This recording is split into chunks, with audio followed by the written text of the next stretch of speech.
Hey everybody, HomeSliceHenry here, and in today's video, I'm going to be testing out a very spicy potential core breaker in the Open Great League, and that is HELIOLISK. HELIOLISK is a normal and electric type Pokemon, and that unique typing allows it play against NOCTOWL, Sableye, and Lantern, all three of which are exceedingly common in the current meta. For the moveset, it's running Volt Switch, Grass Knot, and Thunderbolt, so I wanted to test it out on a couple teams to see if it ends up being worthwhile. So without further ado, let's hop into the matches and check out HELIOLISK in action in the Great League.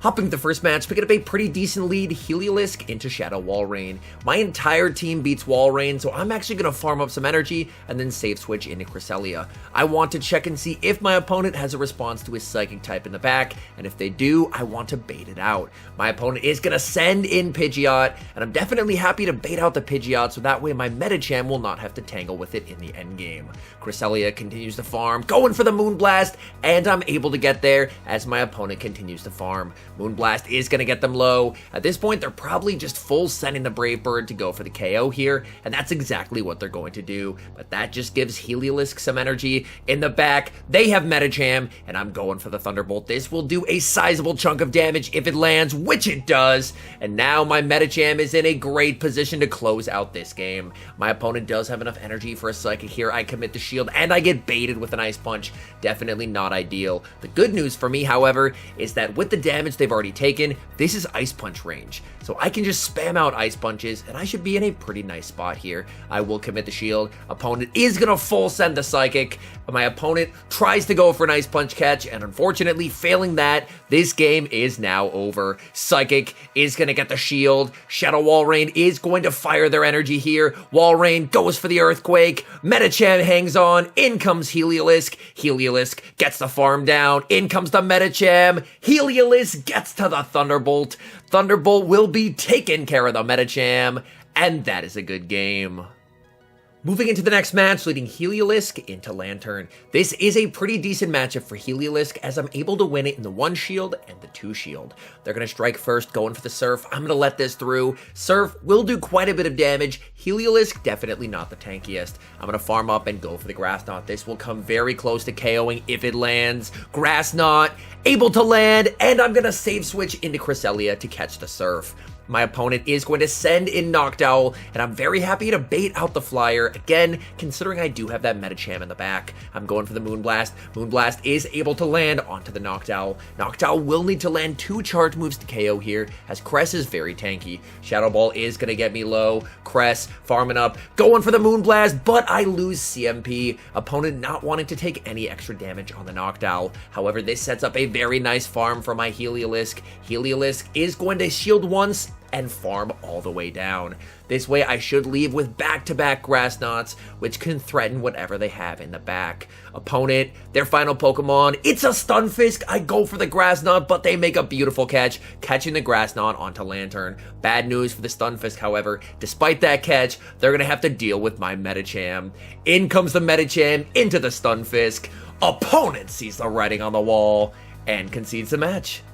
Picking up a nice lead in the next match, HELIOLISK into Mew. Mew is honestly a Pokemon I haven't seen in quite some time, so pretty cool to see it here, especially because due to my normal subtyping, I am double resisting these Shadow Claws. I'm going to fire off the Grass Knot. Grass Knot would do some solid chip damage, and my opponent is going to commit the shield. I'm going to let this through. I should tank whatever they throw here. They go for the Surf. That does quite a lot of damage, and they're going for Surf number 2. I will commit the shield. I should be able to overfarm slightly here, and then go for another Grass Knot. Grass Knot will definitely KO here, so I am going to go for the cheaper move. Grass Knot is going to KO. Opponent sends in Obstagoon. I will immediately pivot into my Cresselia. Cresselia going for the Moonblast right away, and I lose CMP to the Obstagoon. Obstagoon goes for the Night Slash. That does super effective damage, but I can deal super effective damage in return with the Moonblast. Moonblast able to land. Cress continues to farm. They're in Grass Knot range. I go for the Grass Knot, but they make a beautiful catch,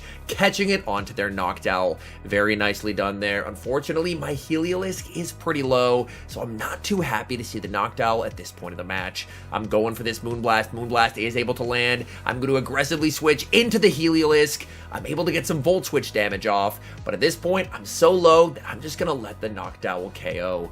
I'm going to send in Cress. Again, just hoping to force them to waste some energy and then trust in Metacham to win this game. I don't think the Noctowl can get to 2 moves versus the Metacham, so as long as I shield a move from the Noctowl, I should be okay here. I am going to commit the shield. They go for the Sky Attack. My opponent is going to send in their Obstagoon, and their Obstagoon switched out with a ton of energy. They fire off the Night Slash. That's going to land. They do not get the boost, and that is huge. They're going for Night Slash number 2. This will get the Metacham into the yellow. Can I counter down the Noctowl? Yes, I can, and that is a good game. Tough lead in the next match, Heliolisk into Abomasnow. I'm going to save switch into Cresselia to check for a ghost type, and my opponent is staying in with the Abomasnow. This tells me it looks like they don't have a great counter in the back. They're going to fire off the Energy Ball, I continue to farm, and I'm going to fire off the Moonblast in the middle of their Powder Snow, so they're not able to catch it. Moonblast is able to land, my opponent is going to send in Sableye, so I am able to bait out the ghost type. Sableye not going to appreciate Moonblast, and we do see a shield from the opponent. Cress continuing to farm up here. Cress not quite able to make it to a Moonblast, as Sableye is going to fire off a Foul Play. That works for me. I can send in Heliolisk, and I am double resisting the Shadow Claws. I should be able to tank a move here. They go for the Foul Play. That just does so much damage, and they're able to reach another charge move here. I will commit the shield and look to overfarm somewhat on Heliolisk. I'm going to continue to farm up. I'm going for the Grass Knot, hoping that Grass Knot from this range will be lethal. Grass Knot will KO the Sableye. In comes Abomasnow. I send in Metacham, and it's an Azumarill in the back. So this might actually be winnable because I do have an XL Metacham. Despite the fact that I'm only hitting for neutral and they can hit for super effective damage with Play Rough, this is a matchup that Metacham can actually win in the ones. They go for the Play Rough. I will commit the shield, continuing to farm up here, and I'm going for the Psychic. Psychic will not KO, but it will get them very low. Psychic is no shielded as my opponent recognizes they can let that through and still make the Play Rough. Play Rough is going to take me deep into the red. Metacham able to hang on and get the farm down. I'm going to fire off the Ice Punch here. Ice Punch is only hitting for neutral. Ice Punch gets Abomasnow low. Abomasnow survives on 1 HP. They're going to be able to KO the Heliolisk as we lose a heartbreaking game. Tough leads continue in the next match, Heliolisk into Stunfisk. I'm going to immediately save switch into Cresselia, but this is still a losing matchup. Stunfisk on the lead is proving to be quite problematic for the team in the order that I'm running it. I fire off the Grass Knot to get some chip damage, but they can return fire with the much harder hitting Earthquake. Earthquake is able to connect, and now they can safely send in Noctowl. Noctowl will be able to absorb the Moonblast no problem and overfarm quite a bit. The one thing I do have going for me in this matchup is that Noctowl energy is going absolutely nowhere going up against Heliolisk. They're going to fire off the Shadow Ball here. Shadow Ball is going to KO, and I'm going to send in the Lizard and look for the farm down. I'm not going to shield a thing here, as I do either resist or double resist whatever move they throw. They go for a Shadow Ball, and that is double resisted. Heliolisk able to tank it, no problem. They're going to be able to reach a last second Sky Attack. Sky Attack will get me into the red, but I leave with a ton of loaded energy. And now, let's see if we can grab a shield from the Stunfisk. I fire off the Grass Knot. That gets the shield. I send in Metacham in the back. They have Pidgeot, so they have me Mon for Mon countered. This is not good. I'm going to fire off the Ice Punch. I'm able to grab that final shield, but they're shielding because they know they can pretty safely Feather Dance here and debuff me. They're going for the Feather Dance. Feather Dance, unfortunately, is going to lower my attack by 2 stages, meaning this Ice Punch is now significantly less potent. I'm going to continue to farm with Metacham. Metacham going to have to double shield, and now my attack has been debuffed by 4 stages.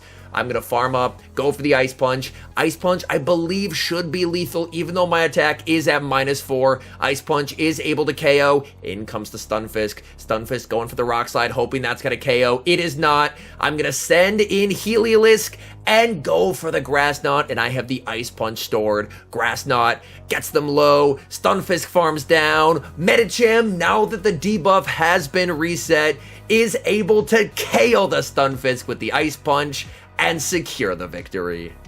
Moving into the next match, and I have made some changes to the team. I'm still running the same Medi HELIOLISK core, but I've switched out Cresselia, and instead I am now running Registeel. I'm able to farm up 6 counters and catch a Sky Attack onto Reggie. My opponent is going to respond with a Galarian Stunfisk. I'm going to farm up here, going for the Focus Blast, and I end up losing CMP. I will commit the shield here. Earthquake would hit for massive super effective damage, and I'm going to return the favor with a Focus Blast. Focus Blast is able to land, and suddenly I can win switch here. I am running the slightly cheaper Flash Cannon. Flash Cannon is going to be able to outpace the Stunfisk. Flash Cannon forces a shield, and now, as long as I double shield here, I should be able to lock on Farm Down and take switch. The main reason I'm running Flash Cannon for this particular team was I wanted a little bit of extra coverage on the team in case I ran into a Trevenant or a Gliscor. My opponent is going to send in the Noctowl. I'm farming up, and I'm going for the Flash Cannon. Flash Cannon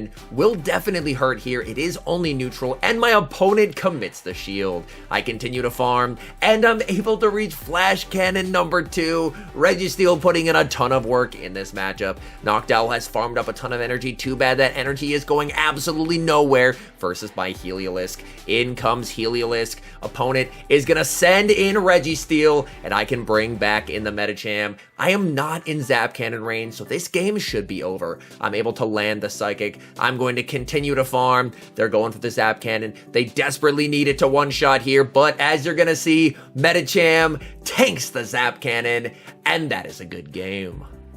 We've got mirror leads in the next match, Metacham into Metacham. Definitely don't mind this, and I definitely don't mind seeing a Noctowl save switch as Heliolisk gets to absolutely feast. My opponent is fully walled here with their energy. They go for the Sky Attack. I should have overfarmed by 1 more Volt Switch here. Honestly, I was just so happy to see a Noctowl save switch that unfortunately I throw right away. And that's going to prove to be a bit costly because I am not able to make another move before I get farmed down. I can send back in my Medi, but now I'm at an energy disadvantage. My opponent is going to go straight for the Psychic, and that is able to connect. I'm going to return fire, going for a Psychic of my own, hoping my opponent is going to let this through. My opponent commits the shield in the back. They have Shadow Charizard, and I don't have Zap Cannon. This is quite bad. I'm firing off the Ice Punch. Ice Punch gets the shield, and now I can send in Registeel. Registeel only has resistant charge moves here, but Shadow Charizard is very glassy. I commit the shield. I get baited. I continue to farm. This is probably going to be the Blast Burn, so I will commit the shield. I've done some lock-on damage. I'm hoping that if I go for Flash Cannon, I can farm down and win the match. But as you're going to see, Flash Cannon just does not quite do it. If I went for the Focus Blast, I win the game, but it's a miscalculation there. Got a bit greedy with energy, and unfortunately, that's gonna cost me this game. Neutral lead in the next match, Metacham into Swampert. I'm double weak in the back, so I'm happy to catch the Swamp on the lead. Opponent safe switches into Frostlass, and I have the perfect response available with my Registeel. I'm able to tank 1 move from them, so I'm perfectly fine letting this through, whereas they can definitely not tank a move from Reggie. I'm going for the Flash Cannon here. This will easily one-shot if they let it through, and my opponent is going to commit the shield. My guess is, since I've seen a Swampert and a Frostlass, the third is probably going to be a Noctowl, and if that's the case, I want to keep switch advantage so I can destroy it with my Heliolisk. I'm going to fire off this Flash Cannon. Flash Cannon is going to get the second shield. My opponent really wants to flip switch, and I'm just not going to let that happen. I'm going to commit the shield. They do go for another Shadow Ball. I should be able to overfarm slightly here, go for the Flash Cannon, and this way I win switch, and with enough HP that the Swampert cannot Mudshot down without taking a Focus Blast. They realize that, and they're going to be firing off the Hydro. Hydro Cannon is, of course, going to KO, and I can send right back in the Metacham. Metacham farming up here, going for the Psychic, but I end up losing CMP to the Swampert. Swampert full sends the Earthquake. That gets the Metacham low, but Metacham is able to hang on and fire off this Psychic. Psychic gets the Swampert low. In the back, they have Noctowl, and it's time for Heliolisk to shine. There's not a thing they can do in this matchup. They go for the Sky Attack, and I'm going for the Thunderbolt. Hello, Noctowl. Goodbye, Noctowl. In comes the Swampert. It gets Volt Switch down, and that is a good game. And now some final thoughts on HELIOLISK and its viability. First off, I do really like the typing. The combination of electric coverage plus a normal subtyping does offer some unique coverage and resistances against some of the more common meta picks that you're going to see. However, it feels like the combination of attack-weighted stats plus what I consider to be a fairly subpar moveset definitely holds it back. HELIOLISK doesn't have a true bait move. It's stuck with the 50 energy cost Grass Knot as its cheapest charge move, and combining that with Volt Switch means it takes 16 turns to reach a charge move. And in a meta where a lot of Pokemon are running fast moves like Mud Shot, Counter, Shadow Claw, you'll oftentimes find yourself getting outpaced. So I could see HELIOLISK being an interesting core breaker in the future if it does get some help in the moveset department, but for now, it ends up feeling more like a what if. Anyways, thank you guys so much for watching. If you're enjoying the content, make sure to leave a like and subscribe to the channel if you haven't. And a special thank you as always to our members here on YouTube. The support you guys provide is absolutely incredible, so thank you guys oh so very much. And until next time, I've been HomeSliceHenry.